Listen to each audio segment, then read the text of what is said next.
Tenemos invitada nueva el día de hoy. Su nombre es Belén. Belén es psiquiatra de Madrid, España, y nos conocimos hace un par de años participando de un seminario de otra psiquiatra de origen canadiense que se llama Ruth Lanius. Ruth Lanius es una psiquiatra que ha trabajado durante muchos años temas de disociación y trauma y es una activista de trabajo en relación al trauma. Es una mujer que ha acumulado muchos años de experiencia y es en este seminario donde en uno de los momentos yo hago una pregunta por chat al público y Belén me comenta, wow, qué buena pregunta, pienso lo mismo, me interesa lo mismo. ¿Mm? Y después del seminario quedamos en contacto y hace aproximadamente un año y medio empezamos a trabajar en conjunto.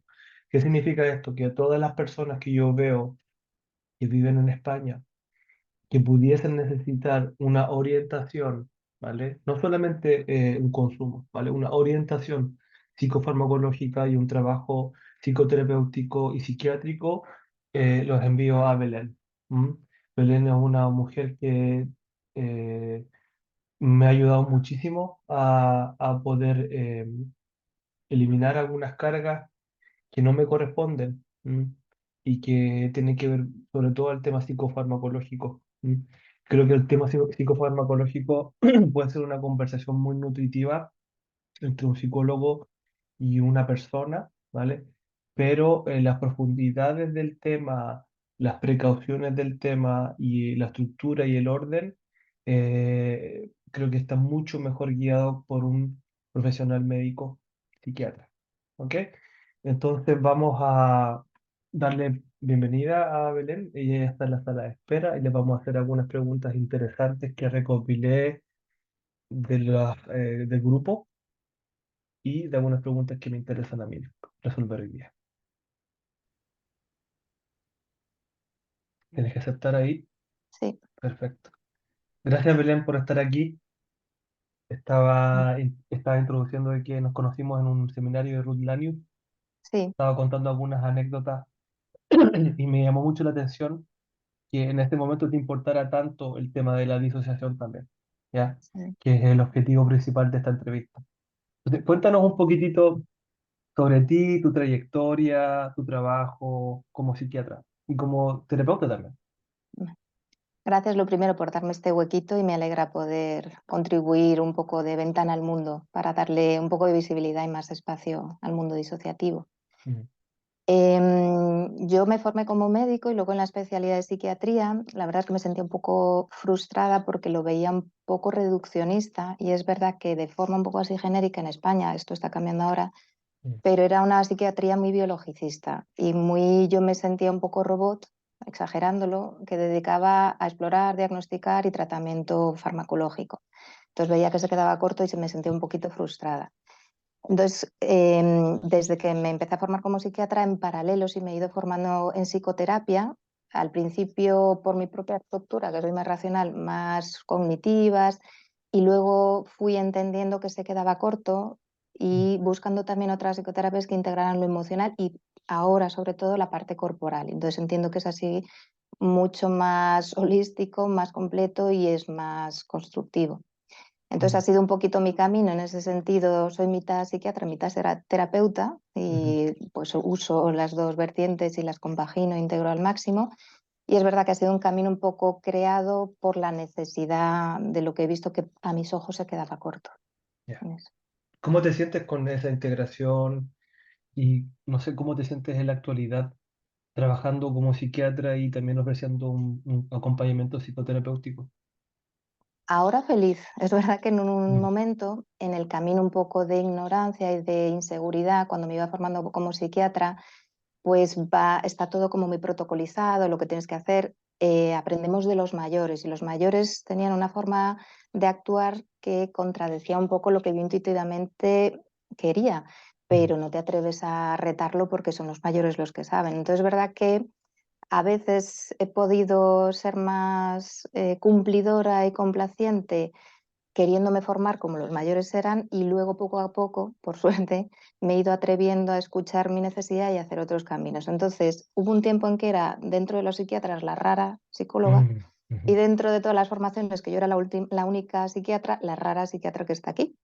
Pero al final ya he compaginado los dos y muy bien porque, y además no lo puedo disociar, o sea, Mm, incluso aunque a veces ejerzo solo de psiquiatra al uso, entre comillas, donde mi papel es una prescripción farmacológica, no me puedo desdoblar y en la propia exploración y demás yo le doy importancia a factores que a lo mejor no me han enseñado antes a darlos.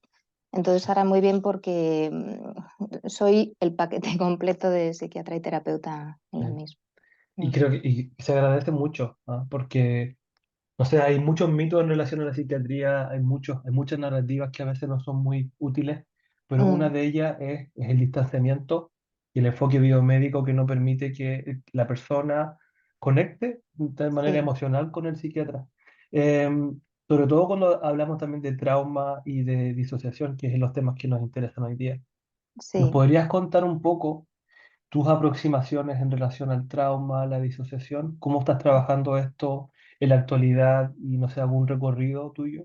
Sí, yo ahora me he dado cuenta de que estaba muy ciega eh, y que no veía lo que ahora, por las formaciones que he hecho en trauma, soy capaz de ver. Es como si ahora ya he entrenado a mi ojo, bueno, mi ojo, mi cuerpo, mi todo, para poder detectar dónde hay secuelas o consecuencias de trauma que antes no veía porque no se me enseñó, incluso se me malenseñó a veces a señalar la sintomatología que puede venir desde el trauma en lo disociativo a maldiagnosticarlo como síntomas psicóticos o como Mm, histeria o como una simulación. Entonces, no solo estaba ciega a lo que ahora sí soy capaz de ver, sino que además estaba mal dirigida en ese sentido por la propia ignorancia que antes había del mundo del trauma y las consecuencias clínicas.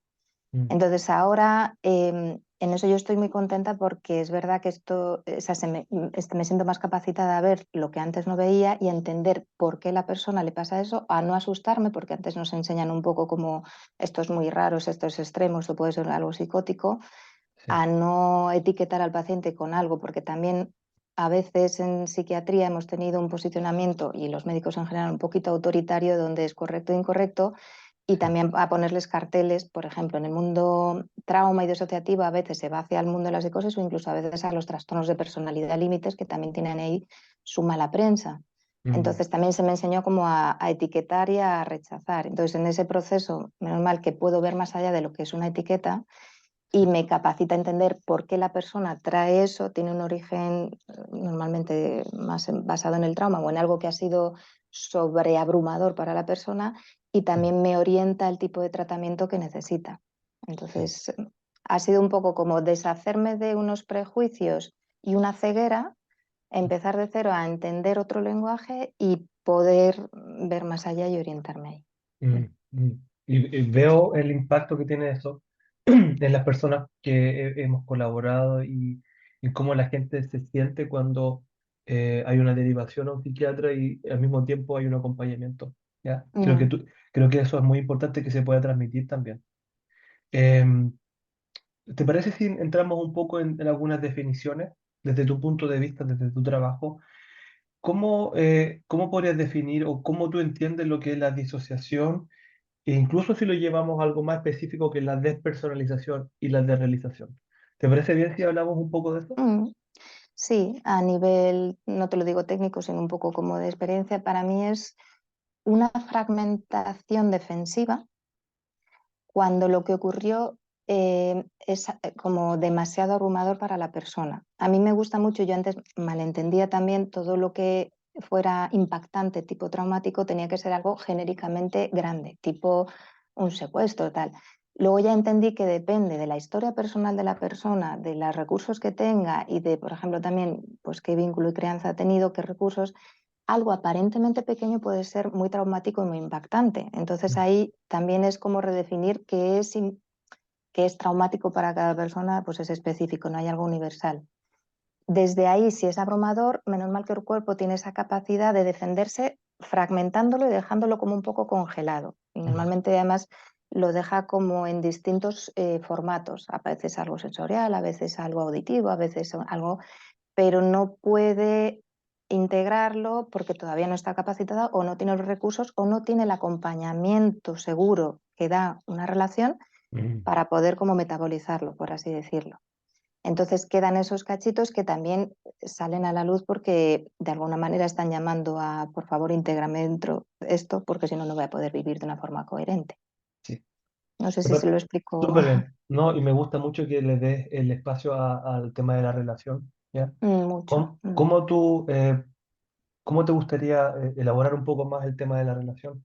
Porque sí que es muy importante, ¿no? Todo lo que se Mm, habla de apego ahora último, y cada vez sí. que se habla de trauma y disociación, la relación terapéutica y las relaciones en general son un elemento, son elementos muy, muy, muy fundamentales. Entonces, ¿cómo te gustaría elaborar un poco más eso, Belén?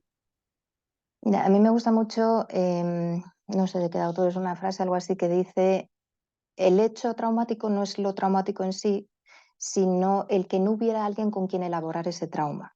Y es que es fundamental y es también la base de muchas veces de la resiliencia, de la capacidad de una persona de adaptarse a lo traumático si tiene una capacidad de auto y heterorregulación suficiente como para integrarlo. Entonces, tiene muchísimo impacto qué tipo de relación de acompañamiento hemos tenido desde pequeñitos a la hora de poder enfrentarnos a cosas dolorosas. Y de hecho, en la terapia muchas veces nosotros hacemos una experiencia reparadora con el paciente de una relación segura, donde son aceptados, donde son validados, donde no nos asustamos, ni negamos, ni rechazamos ninguna emoción o vivencia que tenga, y pueden elaborar otro modelo de recolocar lo que ha sido doloroso mucho más constructivo. Entonces, para mí es fundamental, primero, en entender la génesis muchas veces de por qué algo no se quedó bloqueado y disociado, y luego dar un espacio a poder darle una experiencia distinta y un modelo distinto que sea reparador y que eso ya se lo lleve, si puede ser de por vida, para integrar futuros eventos así traumáticos. Pero fundamental en este caso. Sí. ¿Por qué crees tú que es un tema tan complejo o em, que se encuentra con tantas trabas a la hora de trabajar? Porque no sé si es tu experiencia, pero en la mía, cada vez que yo veo personas que tienen alguna sintomatología disociativa o vienen de experiencias traumáticas, normalmente son gente que ha intentado mucho antes de verme, ¿no? Me encuentran por YouTube o me encuentran por después de algún seminario o congreso. Ujú. ¿Por qué crees tú que ocurre esto? ¿Cómo tú lo ves desde el mundo de la psiquiatría o desde la medicina incluso? Pues muchos, por lo que te he dicho un poco antes, de primero no ser reconocido. Y si era reconocido, era mal orientado y mal diagnosticado y mal entendido, pues eso, como si fuera algo desde el mundo de algo psicótico o algo histérico o demás. Entonces, Ujú, por suerte eso está cambiando y ahora sí que se está popularizando mucho todo lo que es pues, trabajo de trauma, trabajo de asociación y demás. Pero es verdad que viene con ese legado un poco de ceguera y ujú, de mal diagnóstico. sí, Luego también para esto ya es más en lo terapéutico. Para tú exponerte a ser un modelo de experiencia correctiva con el paciente, tienes que quererte mostrar. Y para eso necesitas un trabajo personal que muchas veces no se nos enseña a que es necesario en el mundo, especialmente en la psiquiatría y más allá en el de la medicina general menos. mm, Entonces está siempre un poco ese arrastre que tenemos de lo que te hablaba antes del autoritarismo médico y también es una forma defensiva también de estar en el rol médico, pero por no tener recursos y por no tener un modelo de cómo exponerse de una manera más simétrica con el paciente. Aprovecho también, eso lo sabes tú, a raíz un poco también de estas vivencias mías un poco frustrantes como médicos y escuchando a mm, pacientes. Yo tengo publicado el libro de Manual de Gestión Emocional para médicos y profesionales de la salud que va un poco en esa línea, de mm, intentar hacer una relación más simétrica dentro de que es verdad que tú tienes el conocimiento técnico y reconocer que nosotros como médicos también necesitamos herramientas para poder relacionarnos de otra manera con los pacientes. Entonces va también un poco en esa línea. sí, Yo creo que hay mucha evolución. Es verdad que ahora las nuevas jornadas, por así decirlo, de médicos y de psiquiatras sí que tienen mucho más conocimiento del trauma y empiezan a poder diagnosticar bien y filtrar bien todo lo que el mundo de la sintomatología disociativa. sí. También hay mucha evolución en eso, hasta sabes que más o menos se rige un poco la psiquiatría, aunque no tanto por los diagnósticos, incluso hasta el más popular, que es este americano, el DSM, Ujú. también ha habido mucha evolución y yo creo que todavía la habrá aún más en cómo diagnosticar, que se reconoce como disociativo. A día de hoy todavía está separado los diagnósticos derivados del trauma de lo que es disociativo, pero en realidad tendría que estar más o menos en el mismo paraguas. Entonces Sí. yo creo que sigue habiendo mucha evolución, por suerte, y ahora se le da mucho peso a entender un poco el impacto que tienen las cosas abrumadoras en nosotros, en la neurobiología, en la clínica y en todo. Sí. Ujú. Muchas gracias. ¿Te sientes cómoda si hablamos un poco de medicación? Porque Sí, es algo que se requiere como un cuidado especial a la hora de que mm, la gente cuando lo escuche, espero que esto no lo tome como una invitación a sí, automedicarse, obviamente, o a perseguir únicamente medicaciones que tú comentaste ahora, porque hay que ser realista, hay mucha gente que está desesperada porque mm, muchas medicaciones no le han funcionado durante muchos años o mucha medicación le ha entorpecido un progreso, ¿sí? claro. Entonces, ¿cómo tú te relacionas con la medicación cuando se trabaja disociación? Mira, por desgracia no hay un fármaco específico para los síntomas disociativos. Entonces, en mi experiencia, yo he visto personas que acaban en lo disociativo cuando el síntoma principal era la ansiedad. Y hay otro grupo que he visto que acaban en lo disociativo cuando el síntoma principal era lo afectivo, lo emocional y la tristeza, una depresión. Entonces, si veo claro esa evolución, les propongo poder ayudarles. Si en el mundo de la ansiedad tengo dos opciones, algo de ansiolítico o antidepresivo que también se usa como ansiolítico. Si tengo claro que viene más desde una génesis afectiva, puedo proponer un antidepresivo. A la vez hay que tener un cuidado en el equilibrio, porque los antidepresivos por naturaleza anestesian un poco. Entonces, cuando yo estoy abrumada por dolor y tristeza, bienvenido sea que algo me anestesie un poquito y no sufra tanto, pero es para lo bueno y para lo malo y es justo el origen de lo disociativo, que es la desconexión y el no sentir. Si yo con el antidepresivo potencio aún más esa anestesia, no estoy ayudándole a que salga de la disociación. Pero es verdad que a veces si la depresión es más grande y le impide trabajar, ayudo primero a salir de la depresión con un antidepresivo, al igual que ayudo si viene con demasiada ansiedad, pero en algún momento hay que intentar equilibrarlo y retirarlo para poder entrar en el origen disociativo. Sí. A la vez, en estas nuevas investigaciones que hay del mundo de la disociación y el trauma, y algo, por ejemplo, que nos compartieron en el seminario que tú y yo nos conocimos, hay algún fármaco que se asocia a así ser un poquito más específico para lo disociativo.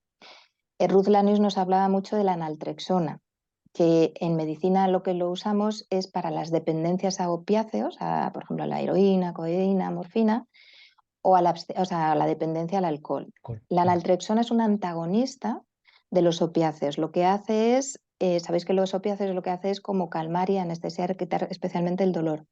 Y esto lo que hace es que como que tu cuerpo, o lo contrario, esté como más perceptivo al dolor. Ujú. Yo en mi experiencia, en algunos casos sí he visto que ayudaba. Es verdad que en los estudios que yo he leído eran dosis muy bajitas y es verdad que al final en otros pues ha sido a dosis más altas, pero no puedo decir que sea algo muy exitoso. Mi experiencia, aunque es limitada, no es la panacea.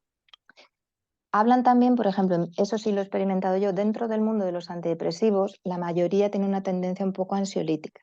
Pero hay Ujú. alguno que no va por el mundo de la serotonina y noradrenalina, por ejemplo, el bupropión, que va por el mundo de la dopamina, que ese es el que hace que haya más. Ahí yo sí he visto un poquito de mejoría en los síntomas disociativos en ese perfil dopaminérgico. Y luego también he leído un poquito, hablan de los betabloqueantes, que en realidad se usan pues, para bajar la frecuencia cardíaca, bajar un poquito la tensión arterial, y mucha gente lo usa también para que no se note un poquito de temblor cuando dan exposición pública. También se habla que tiene un poder un poquito ansiolítico y ayuda un Mm. pelín, pero es un poco frustrante especialmente para los pacientes, porque no hay nada específico que les ayude a bajar esa sintomatología disociativa, y es que luego tiene que estar el tratamiento muy personalizado. Depende de dónde ha nacido la necesidad defensiva disociativa. Entonces, según ese perfil. Sí. Y muchas gracias por darnos esos detalles porque Yo creo que finalmente este nivel de personalizar el trabajo, de darle atención a todos estos detalles, es lo que va a hacer la diferencia. ¿M? Mm, Lamentablemente, quizás en otros contextos públicos o hospitalarios ese tiempo no existe, ¿no? sí, No, es otra de las frustraciones que para el paciente, claro, ni me han dedicado tiempo, pero cuando haces una buena exploración clínica y le dedicas mucho tiempo y tienes pues eso, la suficiente apertura en la forma de filtrar y diagnosticar lo que le está pasando, te ayuda muchísimo luego al enfoque terapéutico. Pero es verdad que por desgracia, y más en el sistema público, es que no hay ese tiempo y es una frustración para todos. Mm. sí, sí. Tengo una pregunta más, Belén, Mm, que tiene que ver con, bueno, tú sabes que este es un canal que lo ven padres, familiares, personas que no han recibido ayuda de múltiples países, ¿ya? Y ujú. siempre intento preguntar desde la parte humana, ¿qué te gustaría dedicarle algunas palabras o alguna frase o algo de tu sabiduría a la gente que escucha estos videos, a la gente que quizás está recién entrando en un proceso disociativo y no tiene idea de lo que está viviendo, o gente que ya lleva un tiempo batallando con estos síntomas y no ha conseguido sacar la cabeza del agua, ¿no? Como dicen muchas veces. Mm, mm. Eh, ¿Hay algo que te gustaría expresarle a toda esta gente que está escuchando, viendo videos? Pues primero que qué bien que tengan hambre de mejorar aún más y que no se queden pues con un primer diagnóstico que le den o con un tratamiento que no funcione. O sea, qué bien que tengan esa semilla de querer mejorar y buscar y llamar a más puertas y que por algo acaban pues o en este canal o en cualquier otro. Que les oriente un poquito en este tema. Entonces, sí decirles que lo que les pasa tanto a los pacientes como a los familiares que acompañan a los pacientes tiene una lógica y eso alivia un montón. Cuando empiezan a encontrar un sentido, que lo que tiene hasta tiene un nombre, que se entiende la génesis del por qué funciona así y que incluso hay enfoques terapéuticos orientados a lograr deshacer la disociación y que tengan recursos para el futuro, entiendo que se abre una puerta de esperanza. Entonces, yo les animaría a que siguieran en ese hambre de entender más, de saber más, de llamar a más puertas y que todo, es verdad que cada vez hay más material, tanto de visual como escrito, donde se pueda entender un poquito más la génesis de lo disociativo. Entonces, lo primero, tranquilizarse, que lo que les pasa no les pasa nada raro, muchos Mm, tienen miedo de estar volviéndose locos, no se están volviendo locos, es una sabiduría interna que tiene el cuerpo de defenderse a algo que es demasiado doloroso. mm, Entonces, normalizarlo, entender mucho, preguntar mucho, yo creo que también formar parte de comunidades ayuda. Tú estás aportando mucho en ese sentido. Primero es reconocerse lo que me pasa a mí, no soy yo sola, le pasa a otras personas, formamos una comunidad y luego la información que se comparte entre todos pues hace un crecimiento. Entonces, qué bien incluso que haya esa movilización, mm, ellos también van a ayudar a que se popularice y el medio sanitario cada vez entienda más lo que es una disociación y los síntomas y cómo reconocerlos cuando los trae el paciente, pero sobre todo entender que tiene mucho sentido y es lógico que reaccionemos así, mm. que tiene nombre, que tiene tratamiento y que se van a estabilizar y volver a su vida normal, por así decirlo. Mm, Gracias, muchas gracias, Belén. Creo que es súper importante todo lo que nos cuentas hoy día y tu tono de voz y la forma en la que lo dices ya me tranquiliza un montón también. Entonces, me da mucho gusto, honestamente, poder hablar con personas como tú, con tu historial, con tu interés y el tema de formar comunidad mm, es mi objetivo, uno de mis mm. objetivos, ¿ya? Entonces, voy a escribir dentro de lo que es el video tus datos de contacto, tu página web. ¿Hay algo que te gustaría que existiera también que fuera escrito ahí? ¿No? No, transmitirles mucha esperanza, porque es verdad que las personas a las que yo he acompañado con síntomas disociativos están muy desesperadas. Y es verdad que no vienen a la primera Mm, vez que sienten un síntoma disociativo, primero porque ellos mismos lo entienden. mm, Luego hay una parte de intentar esconderlo, luego se va cronificando y ya piden ayuda. Normalmente han hecho un peregrinaje antes médico o por terapeutas que conectan con mucha desesperanza. Entonces, tan mm, solo transmitirles el que tengan esperanza, que sigan, que tenga lógica, que hay un tratamiento. Casi mm, si yo pudiera aportar algo, solo es esto tiene sentido y tiene un tratamiento, si lo mm. puedo resumir así. Perfecto. Muchísimas gracias por tu tiempo, Belén. Que Un tengas un buen placer. día. Gracias, gracias. Gracias, Felipe. Adiós. Adiós. Muchas gracias, Belén, por tu tiempo. Como pudieron ver, es una profesional que es capaz de conectar con la parte emocional, con la parte histórica, con la parte médica, y creo que esos son tres elementos que son muy necesarios. Espero que el mensaje que transmite Belén de esperanza, también de ser bastante práctico a la hora de ver este tema, ¿ya? Y de pedir ayuda, eh, sea expandido. ¿Mm? Voy a dejar los datos de Belén en la descripción del video para todas las personas que quisieran tratarse o consultar, eh, o guiarse por su experiencia. Muchas gracias por la atención y van a haber más entrevistas como esta en el futuro. Chao, chao.